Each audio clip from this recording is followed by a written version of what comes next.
Bom, na paraxá dessa semana a gente vai estar abordando o início do livro de Deuteronômio, onde Moisés faz os últimos relatos sobre a história do povo, né? Enquanto eles peregrinavam no deserto. Então, nosso contexto começa mais ou menos assim. Paraxá Devarim, que quer dizer palavras.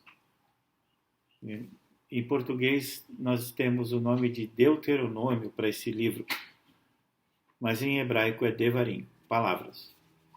Então, Deuteronômio 1, capítulo 1, do versículo 1 até o 4, diz assim: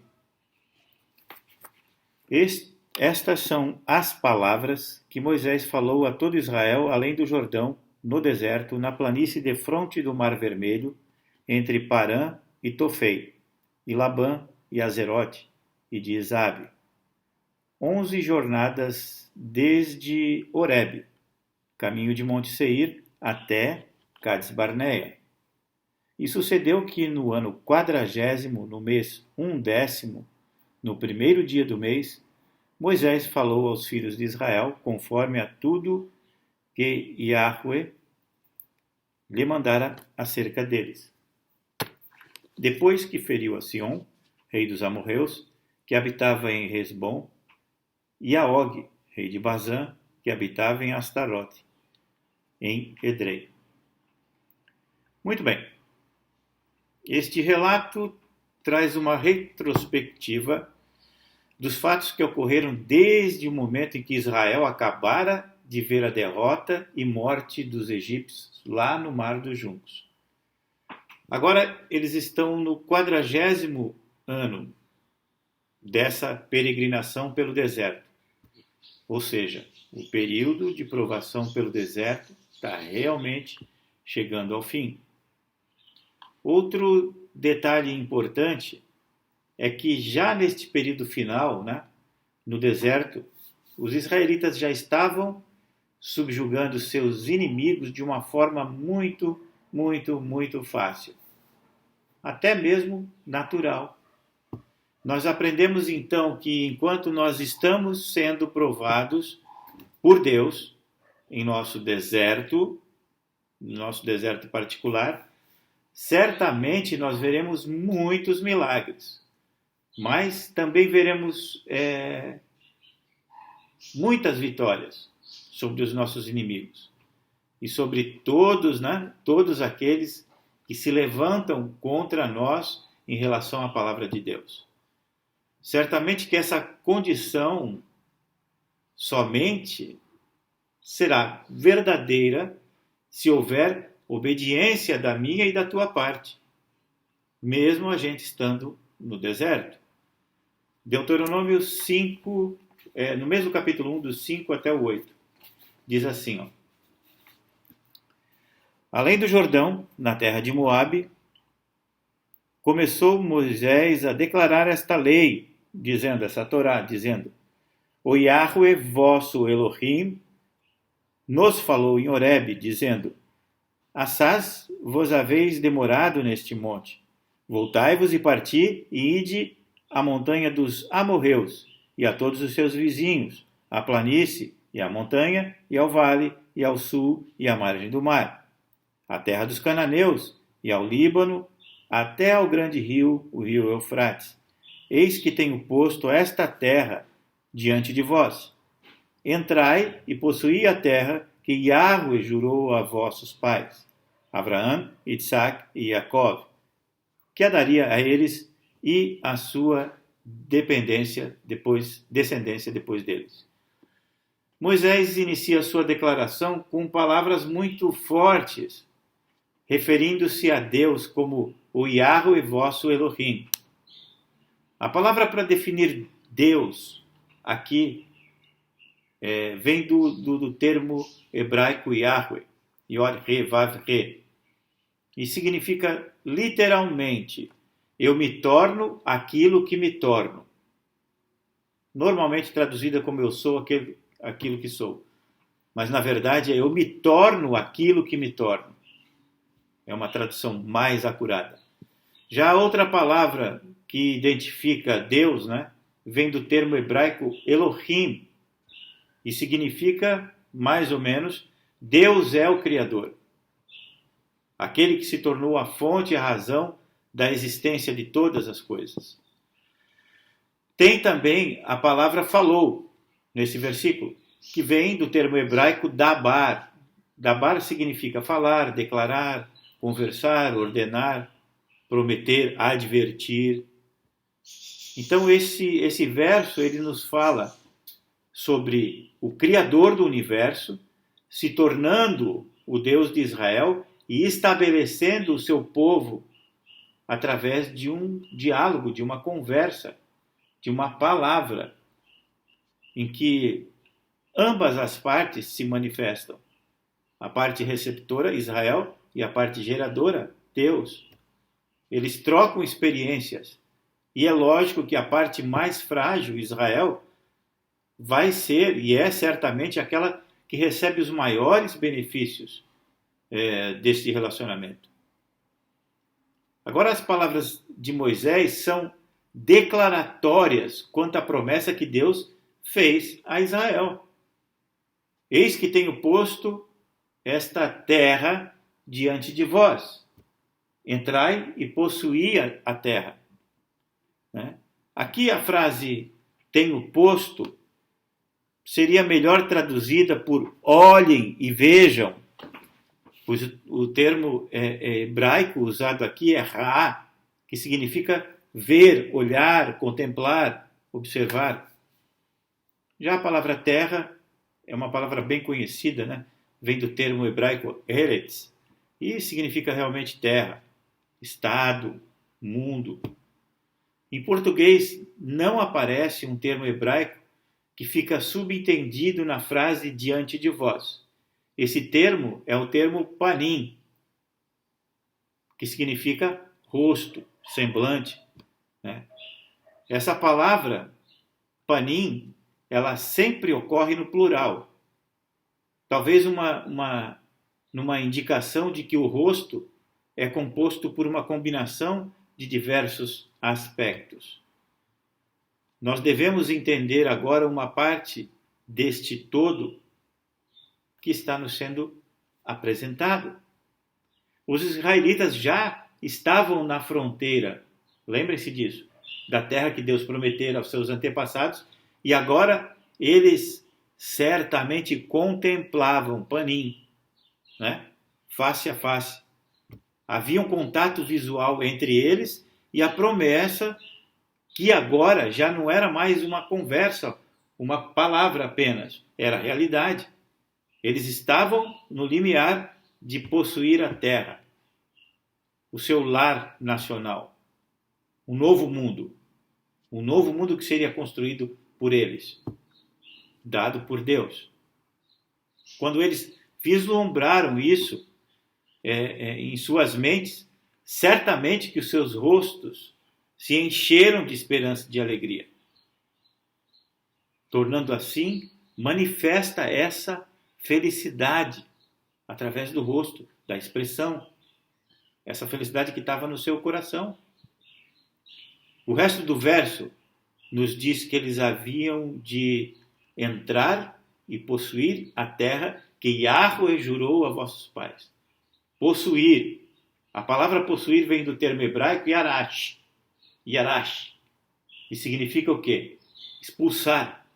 Possuir significa expulsar, lançar fora mesmo, desalojar, destruir, tornar pobre. Estão entendendo que quando a gente traduz os termos para o nosso entendimento fica meio vazio? Fica meio sem sentido? A palavra possuir, eu tomo posse de alguma coisa, mas na verdade a palavra yarash é expulsar, possuir expulsando, lançando fora, desalojando mesmo, destruindo, tornando aquilo tudo pobre. Para quê? Para que Deus venha e restabeleça. Se eu tomo uma terra que já está produzindo e simplesmente só expulso, né, as pessoas que estão lá. Deus não vai ser glorificado através disso. Não há nenhuma obra de Deus nisso, a não ser a batalha. Então a palavra que define Deus, Yahweh, tem o significado aqui de que Deus estaria se tornando para o seu povo a sua herança, a terra. Ele mesmo daria para o seu povo, em pouco tempo, essa terra. Mas esse seria Deus, né? Agora, o relato de Moisés, nessa outra parte, começa a falar sobre o fato do povo já ser tão grande e numeroso que é impossível que ele continue na liderança. É impossível que Moisés continue sozinho na liderança. Deuteronômio 1,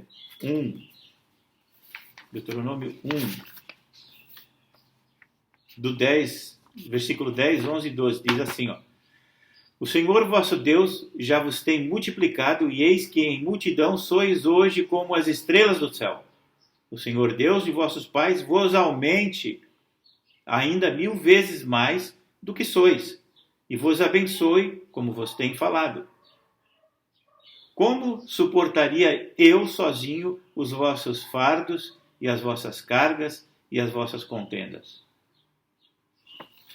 Então a palavra de Moisés demonstra muito claramente o que tinha acontecido, o que vinha acontecendo, né? Quando Moisés diz o Yahweh, vosso Elohim, já vos tem multiplicado, a palavra multiplicado aqui vem do termo rabá, e significa ser grande, tornar-se grande, ser numeroso. Isso nos mostra que o Criador havia se tornado o multiplicador do povo de Israel. Notem que cada situação que se apresenta, cada parte dessa caminhada, Deus se torna algo que é necessário para Israel. Então eu me torno naquilo que eu me torno. É exatamente isso que Deus está falando através do seu nome, Yahweh. Então a tradução para Deus, apenas Deus, é muito pobre. Isso nos mostra, de novo, que o Criador, Elohim, havia se tornado o multiplicador do povo de Israel. Aqui a gente tem um ingrediente espiritual necessário para que isso pudesse acontecer, né? A intervenção do próprio Criador, a fim de fazer com que seu povo se tornasse tão grande, forte, numeroso, a ponto de causar medo, espanto pelas nações, pelos povos que eles cruzavam na sua caminhada. E ainda Moisés, diz a seu povo, né? O Elohim, o Yahweh Elohim de vossos pais vos aumente ainda 1000 vezes mais do que sois, e vos abençoe, como vos tem falado. Novamente aqui, ele repete os termos, prestem atenção nisso, Yahweh e Elohim. E ele pede àquele que se tornara o Criador de Israel que os multiplique 1000 vezes mais e os abençoe. A palavra barak, abençoar, significa dar poder a alguém para ser próspero. Não próspero em riqueza, nunca, mas próspero naquilo que Deus tem para cada um de nós. Bem-sucedido, fecundo. Esqueçam a teoria da prosperidade. Então, esta palavra de Moisés, ela engloba todos os aspectos da vida cotidiana do povo e ela trará um resultado tremendo na vida dos israelitas futuramente. Porque onde nós formos, nós carregaremos essa palavra. Por onde quer que a gente ande, essa unção nos distingue dos demais povos da terra. Nós somos prósperos e nós prosperamos a quem nós cruzamos. Deuteronômio 1:13. Diz assim, ó, tomai-vos, homens sábios e entendidos, experimentados entre as vossas tribos, para que os ponhas por chefe sobre vós. Isso aparentemente parece só mais um conselho, não é? Mas não é. A palavra sábios em hebraico é hakam,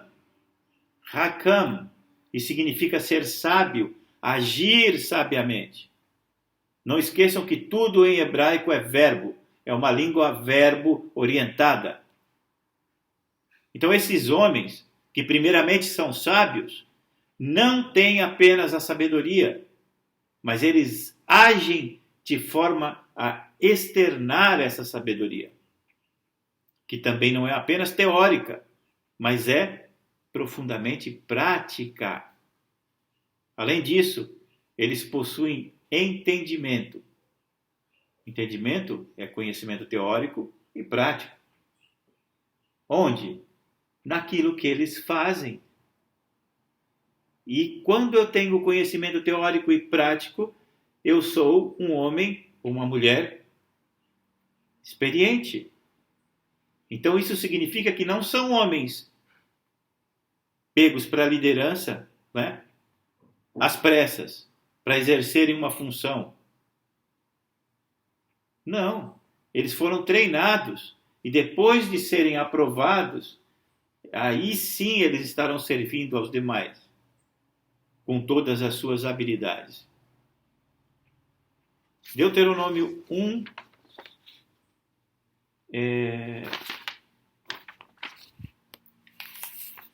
do 16 até o 17. E no mesmo tempo mandei a vossos juízes, dizendo, ouvi a causa entre vossos irmãos e julgai justamente entre o homem e o seu irmão, e entre o estrangeiro que está com ele. Não discriminareis as pessoas em juízo. Ouvireis assim o pequeno como o grande. Não temereis a face de ninguém, porque o juízo é de Elohim. Porém, a causa que vos for difícil, fareis vir a mim, e eu ouvirei. Os homens citados nesse versículo deveriam, esses que são experientes, são sábios, eles deveriam desempenhar papéis fundamentais nessa nova nação que está sendo gerada. E nesse caso, essa orientação é tida como uma ordem, não é uma simples orientação, mas é uma ordem, pois o termo usado aqui para a palavra mandei é savá, que significa ordenar, incumbir. A palavra juízes vem do termo shapat, né? Que significa julgar, governar mesmo. Então, novamente, a gente percebe que esses homens estão sendo investidos de autoridade a fim de exercerem governo, julgarem, mas de forma imparcial, totalmente justa, honesta. A forma de julgamento é aqui declarada porque, pois é dito que não pode, como a gente leu, haver diferença nenhuma entre o grande e o pequeno, o rico ou o pobre. Né? Não pode, porque a Torá deve ser aplicada de forma igual para todos. E Moisés declara ainda que isso deve ser assim porque o juízo é de Elohim. A palavra juízo vem do termo mishpat, né, que significa justiça, ordenança, uma maneira de julgar. E Elohim, de novo, traz o sentido, como criador, de que o que está sendo estabelecido, o que está sendo discutido e tratado aqui, já foi feito como um padrão lá na criação. Não tem nada de novo. Isso demonstra que esse padrão está, de alguma forma, ligado à criação. A terra lhes é apresentada como sua herança e a sua conquista não deve ser vista como algo fácil e nem tampouco como algo difícil e trabalhoso, mas sim de uma forma muito prazerosa. A sua conquista e a minha conquista em Deus tem que ser algo que nos dê muito prazer. Reconquistar a terra que deveria ser nossa desde Éden até os dias de hoje. Versículo 21 do capítulo 1 diz assim, ó: E eis aqui o Yahweh teu Elohim tem posto esta terra diante de ti, sobe, toma posse dela, como te falou o Yahweh Elohim de teus pais. Não temas e não te assustes. Novamente Deus se apresenta aqui como Yahweh Elohim, o Criador que se torna aquilo que se torna. É interessante que Deus, no momento da conquista da terra, é muito interessante que ele se apresente como aquele que se tornou o Criador de Israel. Apesar de isso ser algo tão básico, tão infantil, né? A gente poderia dizer, mas o povo não ouve. Deus precisa repetir e repetir e repetir as mesmas orientações. Como uma criança precisa de orientação, precisa de repetição. Nós somos crianças. Deus quer lembrar Israel, lembrar para eles com quem eles podem contar na jornada de conquista. Deus ordena que não, é uma ordem, que não temam. Essa palavra vem do termo hebraico yaré, que significa ter medo mesmo, tremer e reverenciar. Preste atenção, a palavra yaré tem esses sentidos de temor, mas no sentido de reverenciar, bow down, de baixar, de se prostrar. Está claro que os inimigos não devem ser temidos e nós não devemos nos curvar diante deles. Não podemos. Cada vez que eu coloco algo no lugar de Deus, eu estou me curvando, eu estou reverenciando, eu estou temendo. Cada vez que eu faço isso, eu estou dizendo para Deus que Ele não pode me defender em qualquer circunstância que eu esteja envolvido. Estão entendendo? Nos versículos agora 22 até o 32, Deus nos lembra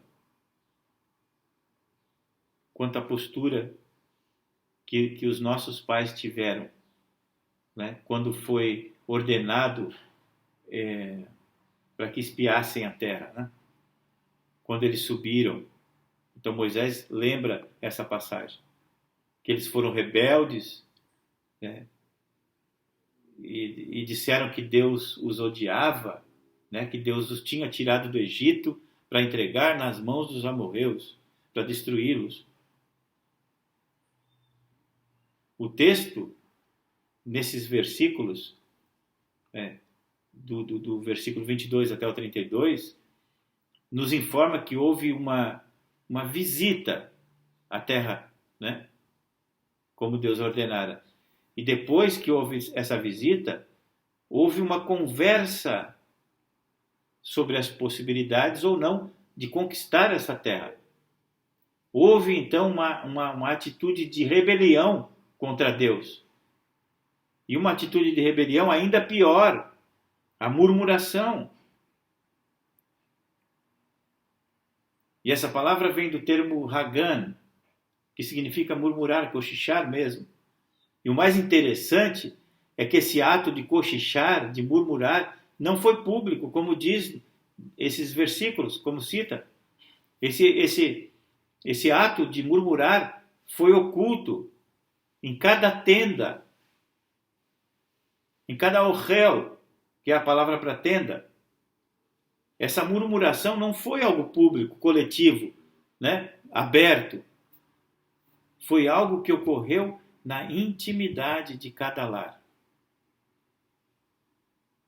E ali foram proferidas palavras ofensivas contra Deus. Porquanto o Yahweh nos odeia, nos tirou da terra do Egito para nos entregar nas mãos dos amorreus, para destruir-nos.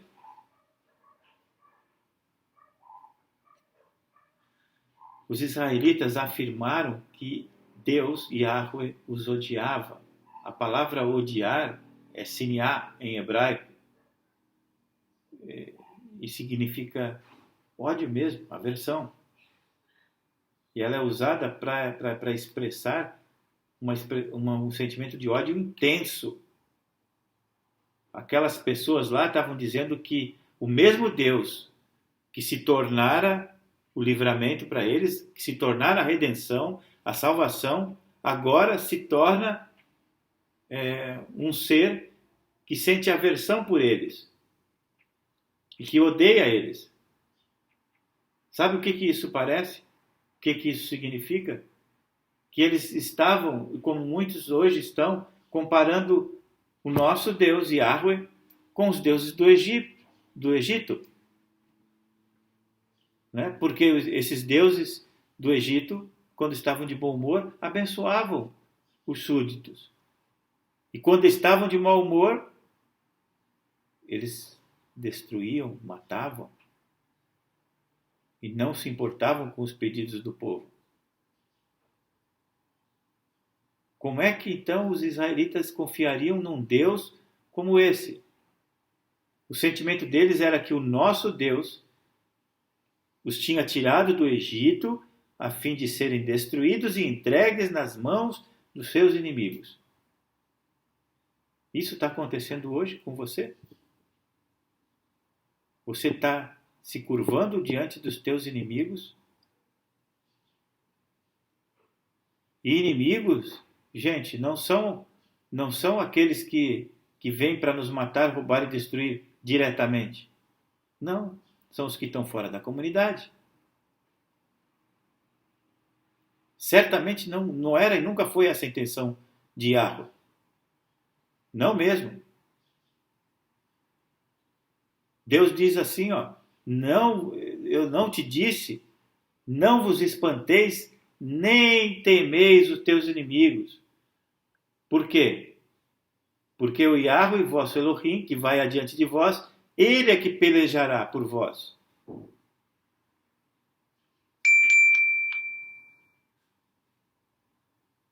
A palavra espantar-se, né, nesses versículos aí em cima que a gente estava lendo, vem do termo hebraico yaratz, e significa estar assustado mesmo, estar apavorado, ter medo, estar oprimido, aterrorizado.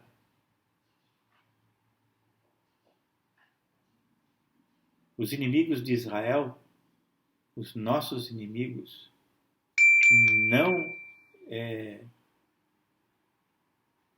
não devem nos causar pavor, medo, sabe, nos deixar terrificados, não. Ou serem tratados de uma forma mais amena, por causa da sensação produzida por eles na alma do povo. Não mesmo. Antes eles deveriam, né, entender que quem guerrearia as suas guerras seria Yahweh, o nosso Elohim. Novamente a gente percebe que aquele que se tornara o Criador de Israel, esse é quem tomaria as devidas providências contra os inimigos do seu povo. Não sou eu e nem você. Ai daqueles que se levantam contra nós, contra Israel. A igreja não é Israel, tá? Israel é Israel. E Israel não é aquele estado que está lá na Palestina. Israel é todo aquele que segue as ordens de Deus, que cumpre os seus mandamentos, como Jesus falou. E são 613, tá, gente? Não são 2. Ai daqueles que se levantam contra Israel, porque Deus é muito duro contra aqueles que se levantam contra Israel. E aí no versículo 32, né, diz assim, ó, mas nem por isso crestes no Yahweh vosso Elohim. Em hebraico, ficaria mais assim, ó, como nem falastes e crestes no vosso Elohim. A tradução ao pé da letra parece um pouco insípida, né, sem vida, mas não é. No contexto, Deus tem se apresentado como o guerreiro de Israel. Mas para que isso pudesse acontecer, para que isso possa acontecer, nós devemos externar a nossa fé através de palavras. No hebraico aparece o termo dabar, que significa falar, né? Declarar, conversar, ordenar, prometer, advertir. E a palavra crer vem do termo yaman, que significa confirmar, sustentar. Yaman está relacionado à estaca que prende a tenda, a graxa, né? E estas palavras referem-se ao nosso Yahweh Elohim, o nosso Elohim. O texto diz que os israelitas deveriam ter externado a sua certeza e a sua fidelidade a Deus, simplesmente com palavras. É isso que o texto está dizendo. Conversando, declarando a certeza de que eles tinham, de que os inimigos seriam derrotados, seriam vencidos por Deus, confirmando a palavra de Deus, que já tinha saído da boca de Deus. Será que isso acontece hoje? Está diferente? Ou nós estamos na mesma situação?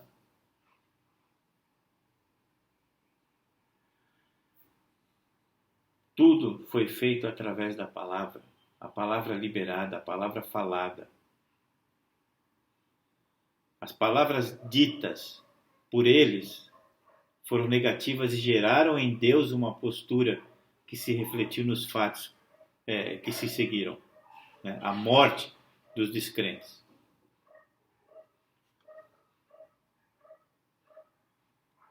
A primeira informação, isso está lá do versículo 34 até o 46.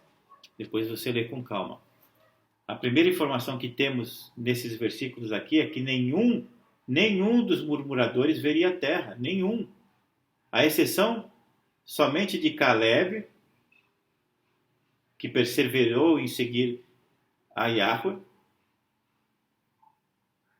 A palavra perseverar vem do termo malé, que significa estar cheio, encher, né? E a palavra seguir é seguir mesmo, é seguir atrás. O que acontece então com Caleb? Ele certamente estava cheio da confiança de Deus, cheio, e ele seguia Deus passo a passo. Você está seguindo? Você está fazendo isso? Você está seguindo os mandamentos? Porque aquele que me ama segue os meus mandamentos. É isso que está na Bíblia. E não se esqueçam que eles podem ser resumidos em dois, porque metade deles se refere a Deus e metade se refere ao ser humano. Então dá para se dividir em dois, dá para se resumir em dois. Porque quando eu amo a Deus sobre todas as coisas, eu cumpro todos os mandamentos. E quando eu amo o meu próximo como a mim mesmo, eu cumpro esses mandamentos em relação ao próximo. Você está seguindo os mandamentos ou não? Porque se você não segue, você está fora da comunidade de Deus. Não tem a ver com religião, não tem a ver, muito menos, com placa denominacional. Tem a ver com seguir a Jesus.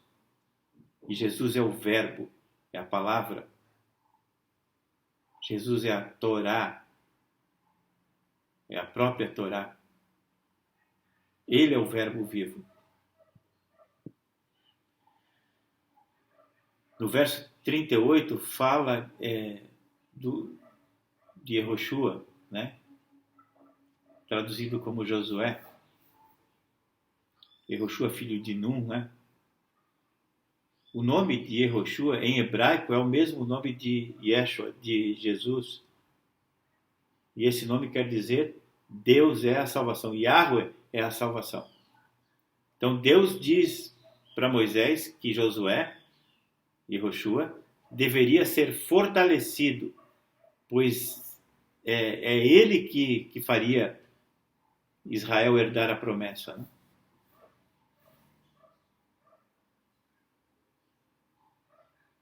O papel de Yehoshua seria de levar o povo à posse daquilo que já havia sido prometido lá atrás a Abraão.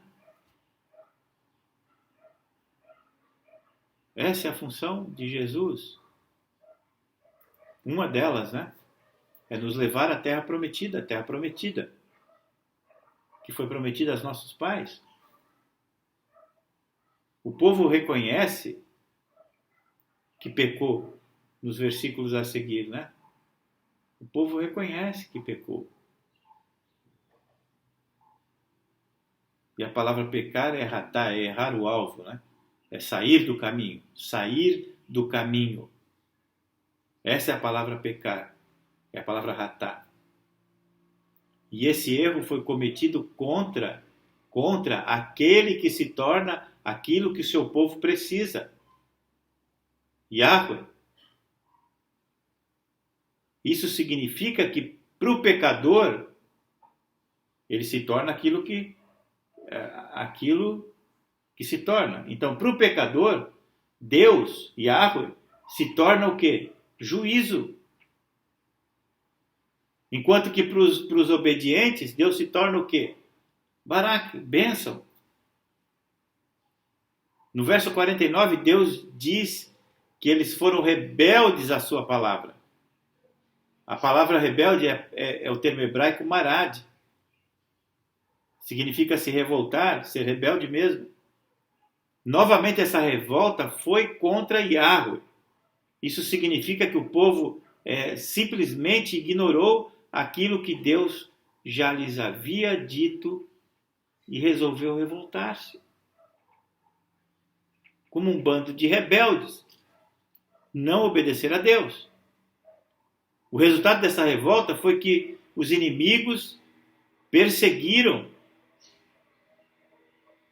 e venceram.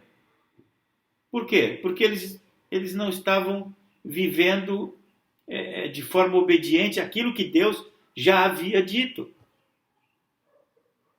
Eu pergunto para você, você está vivendo como Deus disse que tem que ser? Ou você está vivendo a sua maneira? Como você acha que tem que ser? Ou como algum pregador falou e você acha que é isso e que está acabado? Consulte tudo que lhe é falado, tudo que é falado. Veja se bate com as Escrituras. Leia a Bíblia.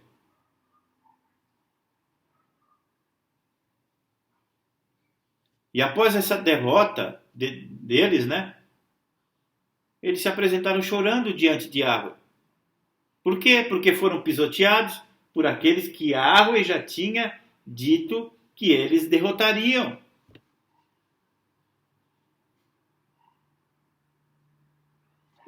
No capítulo 2, do 1 ao 7, diz assim, ó.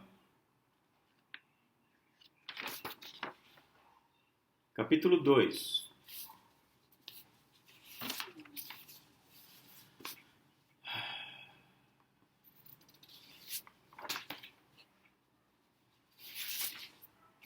Depois, viramo-nos e caminhamos ao deserto, o caminho do mar vermelho, como Yahweh me tinha dito.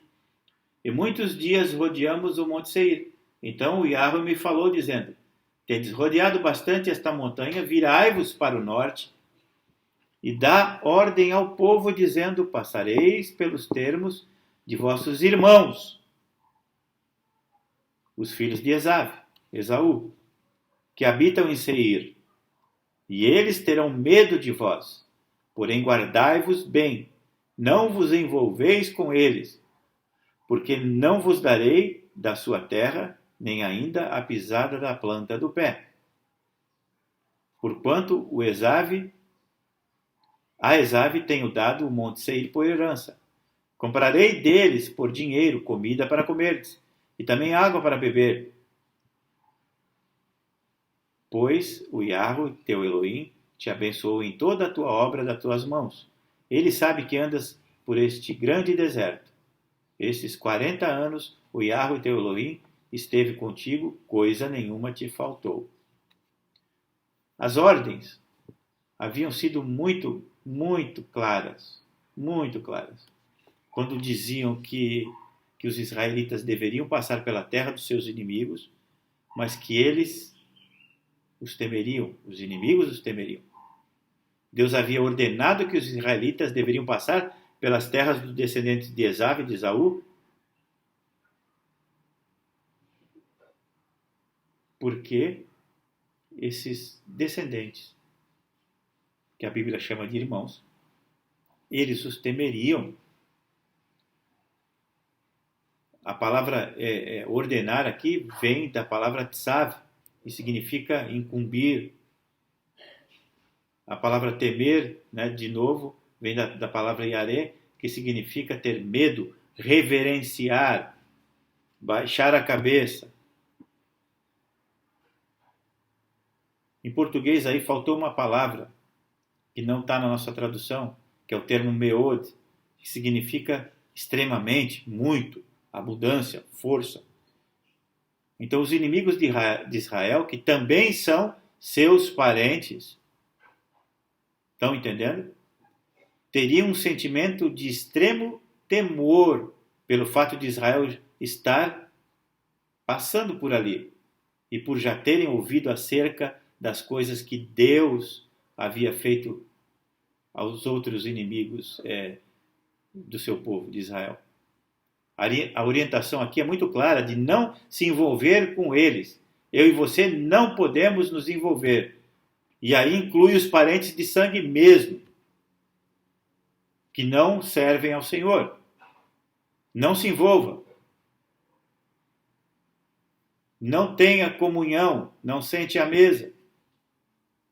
No sentido de aceitar as coisas que eles fazem.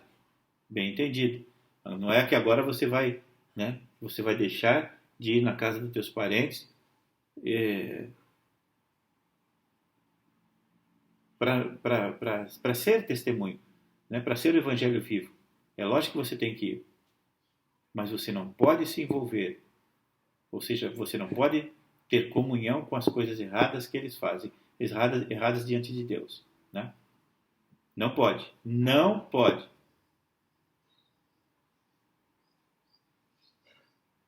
A orientação é não se envolver com eles.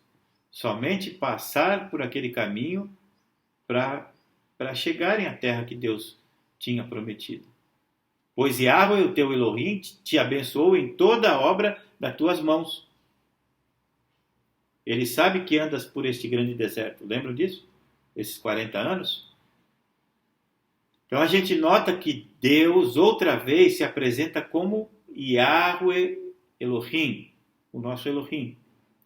Então é aquele que se torna o que o seu povo precisa.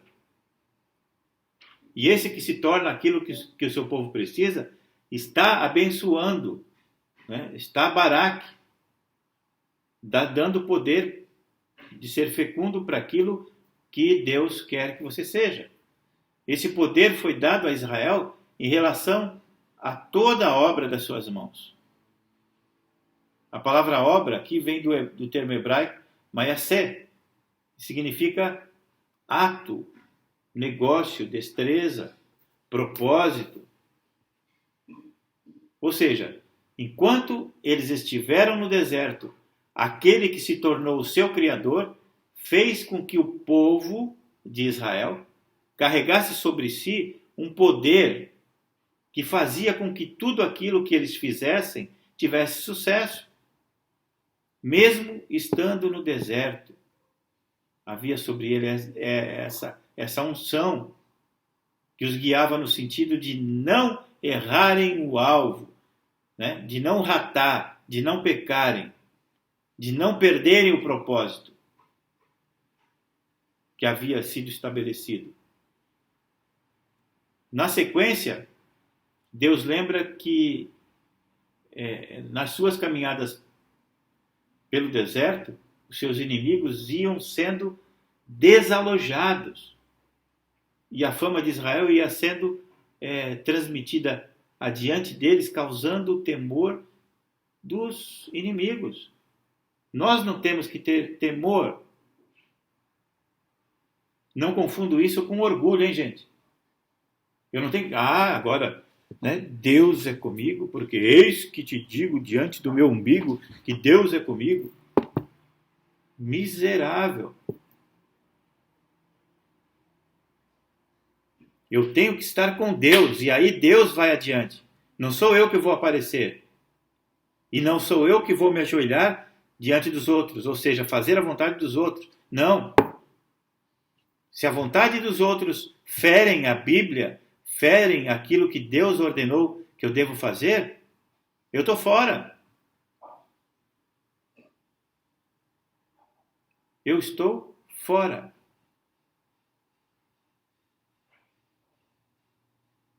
É claro que está evidente a intenção de Deus de dar a Israel a sua herança. Deus quer dar a mim e a você a sua herança, a herança de Deus. Mas para isso, a gente tem que se levantar, dar início à jornada de conquista, em obediência à palavra de Deus. E não esqueçam, a palavra de Deus são só os 5 primeiros livros da Bíblia. Porque a palavra de Deus é quando Deus falou diretamente. Estão entendendo? A Torá é a palavra de Deus, é o verbo vivo, é Jesus. Aí eu vou jogar, então você está querendo dizer que eu vou jogar fora o resto, porque o resto não é a palavra de Deus? O resto não é a palavra de Deus. São livros necessários. Os profetas, os escritos, a Brit Hadashah, são todos livros necessários, todos inspirados por Deus. Mas quando se fala na palavra de Deus, tem que se saber que foi somente quando Deus falou direto. Então, quando eu falo a palavra de Deus, eu estou me referindo à Torá, os 5 primeiros livros. Os outros livros são extremamente necessários. Todos inspirados por Deus. Todos eles que estão na minha e na tua Bíblia. Deuteronômio 2, 24 e 26 diz assim, ó: Levantai-vos, parti e passai o ribeiro. Eis aqui que na tua mão te entrego Sion, o amorreu, rei de Esbom, e a sua terra começará a possuí-la. E contende com eles em peleja. Nesse dia começarei a pôr um terror e um medo de ti diante dos povos que estão debaixo de todo o céu. Para que o inimigo tenha medo de mim, terror de mim, eu tenho que ser obediente. Eu tenho que seguir os 613 mandamentos que estão na Torá.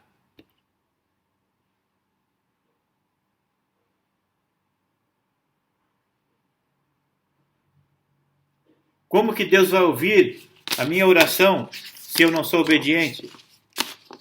Como que Deus vai agir em meu favor se eu não sou obediente? Não sou eu que estou falando. Pega a tua Bíblia e vai ler. Vai estudar.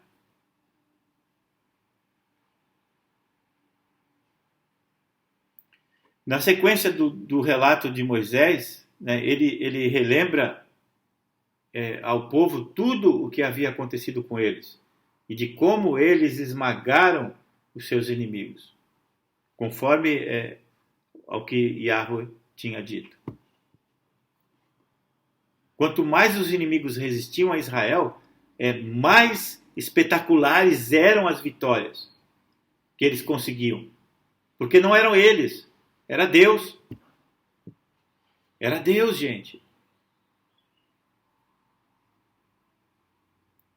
O relato do capítulo 3 nos informa, né, do capítulo 3, no finalzinho do 2 até o 3:12,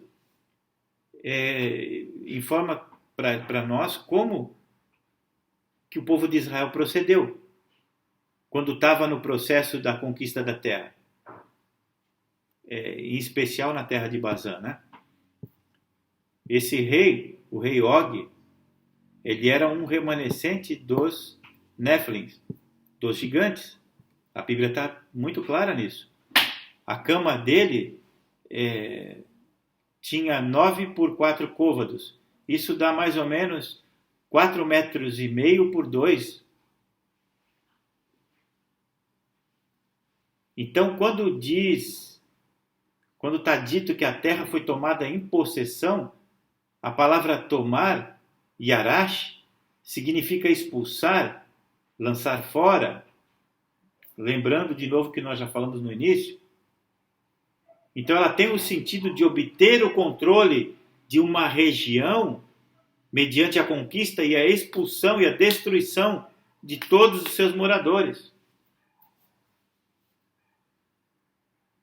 Isso demonstra que os israelitas não somente passaram pela terra, mas ao passarem eles destruíram tudo, desalojaram todos os moradores locais, né? Eles tomavam o controle total. Lembre-se que a desobediência a esse mandamento causou muitos problemas que nós estamos sofrendo a consequência até os dias de hoje. A desobediência por não cumprir o que Deus havia mandado, o que Deus havia orientado.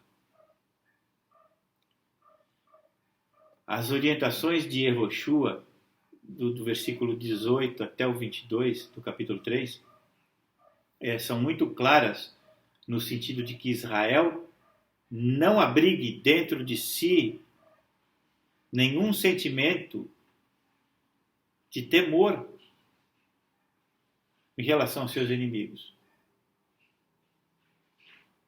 O inimigo precisa ser encarado como tal e não há necessidade de qualquer tipo de respeito por ele. Eu fui ensinado. Sabe, não, tem que respeitar o diabo porque ele é uma autoridade. Vai para o inferno, o diabo e a sua tropa toda. As ordens de Deus são claras para derrotá-los. E isso deve ser feito, custe o que custar, sem temor, porque não sou eu. Eu vou fazer a minha parte, eu vou lutar e Deus vai na frente, abrindo o caminho, quebrando as correntes, né? Retirando os espinhos e coisas assim. A ausência de temor deveria existir entre o povo, justamente pelo motivo de que as batalhas de Israel não seriam travadas somente por eles. Mas Deus é quem lutaria por eles. O guerreiro de Israel se chama Yahweh, nosso Elohim. E é justamente neste momento que o Criador de Israel se tornaria para eles aquilo que eles tanto necessitavam: a vitória sobre os inimigos. É dito que Deus peleja por eles.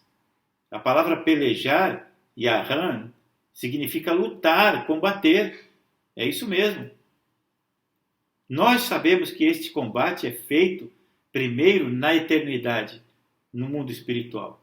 E depois ele é consumado no nosso mundo material, através do contato físico com o inimigo. Assim, o povo de Israel relembrou as suas vitórias, um novo ânimo para poderem continuar na sua caminhada de vitórias rumo à Terra Prometida.